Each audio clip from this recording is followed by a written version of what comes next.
Bienvenue au deuxième épisode de l'assemblage du Super Late. Ça fait longtemps qu'on ne s'est pas vu, ben vous allez voir, ça n'a pas changé bien. Il ne s'est pas passé grand chose. J'ai été pas mal occupé ces derniers temps, puis j'en ai profité pour commander tout ce qui nous restait. Fait que, comme vous voyez, ce véhicule, ça n'a pas changé, là, mis à part que j'ai installé le fuel cell. Fait que je vais vous montrer un peu comment c'est fait une tank à gaz de voiture de course. Fait qu'on a un compartiment en tôle à l'extérieur. Donc toute la tôle rouge que vous voyez, c'est vraiment pour éviter les perforations. Puis en cas d'impact pour la déformation. Fait que comme vous pouvez voir là, le réservoir d'essence, c'est vraiment comme une toile qu'on a. Fait qu'il va vraiment se déformer en cas d'impact. Fait que je l'avais démonté parce que je voulais changer là, le gasket qui est ici. Comme vous pouvez voir à l'intérieur, on va mettre aussi une petite mousse, comme ça ici, comme un petit foam. Fait que ça va stabiliser l'essence dans le réservoir pour pas trop débalancer le véhicule.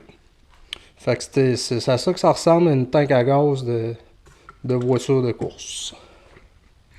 Pour ce qui est du reste, on va être rendu à une partie intéressante. Fait que l'installation du moteur.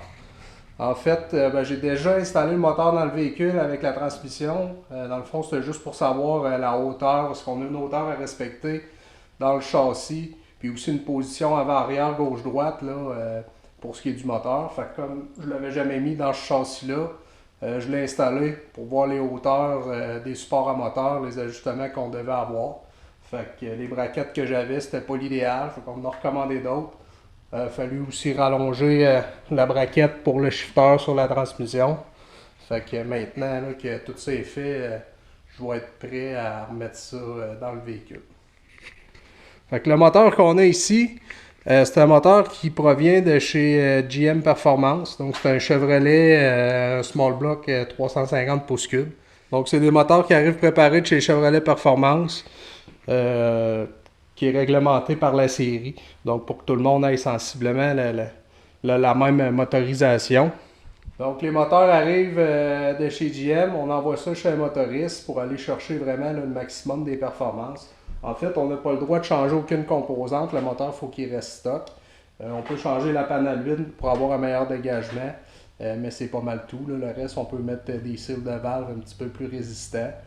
Mais le reste, tout ce qui est interne du moteur, là, ça doit demeurer stock. Fait que quand on envoie ça chez un motoriste, ce qu'on fait faire, c'est on appelle ça blueprinter le moteur. Fait qu'on va chercher tout le maximum des tolérances de chez Chevrolet. Donc, dépendamment, un moteur, quand il est fait, ils n'ont pas tout exactement les mêmes tolérances précises. Fait que le motoriste, lui, ce qu'il va faire, c'est aller chercher le maximum des tolérances pour aller chercher encore plus de performance. Donc, c'est pas des gros moteurs. Comme vous pouvez voir, bloc en fonte, tête en aluminium fast burn. On va avoir là-dessus aussi un carburateur Harley 650 CFM. Donc, ça va être ça qu'on va installer dessus aussi. Donc, c'est des moteurs qui se détaillent de chez GM Performance, à peu près 6500 US. Puis, il y a un coût qu'on leur fait préparer par un motoriste. On peut facilement rajouter un bon 4 à 6 000 $ US de plus pour le faire préparer. Fait que là, à ce moment-là, on va rajouter aussi les braquettes pour les accessoires, dépendamment avec quel type d'accessoires qu'on va aller. Donc, c'est ça qui va faire varier surtout le prix du moteur. Fait que ça arrive vraiment bloc tête avec l'intake. Fait qu'il faut tout rajouter les accessoires. Après ça, clutch, bell housing, flywheel aussi, là, c'est pas quelque chose qui vient avec. Donc, c'est tout des extras. Donc pour y aller peut-être un petit peu plus dans les détails techniques pour le moteur. Fait que le moteur quand il arrive de chez GM, celui de chez GM, donc c'est un moteur qui va produire 400 forces à 5600 tours minute pour 400 livres de torque à 4600 tours minute. Un coup que notre motoriste est passé sur le moteur, fait que si on en a un bon, comme dans notre cas nous autres avec RPM, ce qu'on a réussi à obtenir comme chiffre, c'est 437 chevaux à 6200 tours minute pour 441 livres de torque à 4200 tours. Fait qu'on peut voir qu'il y a eu quand même une bonne amélioration. C'est pas des moteurs qui sont très pesants. Fait qu'on va parler de moteurs de 375 livres là, dans ce cas ici. Donc un small block Chevrolet ordinaire va peser autour de 450, dépendamment des options, des têtes aussi qu'on va avoir dessus. Quand vous nous entendez parler de moteurs scellés, en fait, c'est que les moteurs arrivent, ils vont mettre des petits seals comme ça sur l'intake, sur les têtes, en fait sur tous les couverts. Donc pour être sûr qu'un coup que le moteur est assemblé, il répond aux normes vraiment des séries. Donc il y a des motoristes qui sont attitrés par les séries qui peuvent sceller les moteurs. Donc avec ça, ça prend une preuve, une feuille de dyno avec une facture détaillée de tout ce qui a été fait sur le moteur, donc pour qu'on puisse passer à l'inspection. Fait qu'un coup que c'est approuvé par les séries, que les cils sont installés, nous, coup rendu ici au garage, on peut vraiment rien faire sur le moteur à l'interne pour augmenter les performances sans défaire ça. Puis si on arrive vraiment aux courses puis il nous manque des cils, on peut être disqualifié là, tout simplement. Donc c'est pas des très gros moteurs, 440 forces. Il y a plusieurs motorisations possibles là, dans Série Pass là, selon la réglementation. Ça, c'est pas mal le plus petit moteur qu'on peut avoir là, du côté des Super Late. En fait, c'est plus un moteur de Pro Late. Ce moteur-là, à la base, là, il a été conçu, scellé pour la réglementation Pro Late à Jukasa. Moi, j'ai choisi ça parce que ça va me permettre d'aller faire aussi d'autres événements. Si je veux aller dans des événements majeurs, courir en Pro Late Model, plus au sud des États-Unis. Donc, c'est un moteur qui va être compétitif de ce côté-là, mais qui ne le sera pas en Super Late. Surtout dans le sud des États-Unis où les gars roulent 600-650 forces de moteur.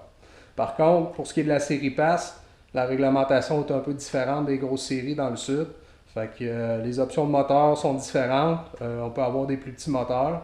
Puis pour ce que je vais aller courir à Oxford, comme c'est vraiment une short track, il n'y a pas de banking, c'est vraiment une piste à momentum, c'est pas une piste à moteur. Donc il y a bien des gars qui ont déjà gagné le 250 avec des petits moteurs comme ça. Fait que pour nous, ça va être suffisant.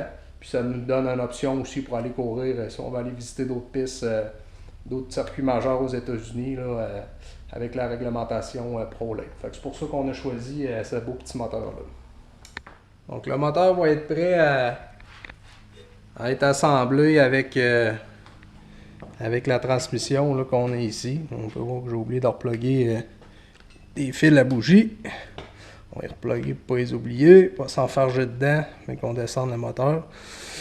Donc, pour ce qui est du reste des accessoires, on peut voir l'embrayage ici, la clutch. Donc, c'est une clutch Tilton à 310, 5.5 pouces. Donc, avec la flywheel, c'est vraiment un assemblage ultra léger. Donc, comme c'est vraiment petit, pour supporter toutes les forces et le torque du moteur, mais on va y aller avec 3 disques de clutch là, à l'intérieur. Fait que c'est vraiment ça qui va faire le lien pour accoupler la transmission. Donc on a le bell housing aussi, qui est le lien entre le moteur et la transmission. Donc on peut voir le bearing hydraulique à l'intérieur pour la clutch, pour l'embrayage. Transmission qu'on a ici, c'est une transmission Jericho.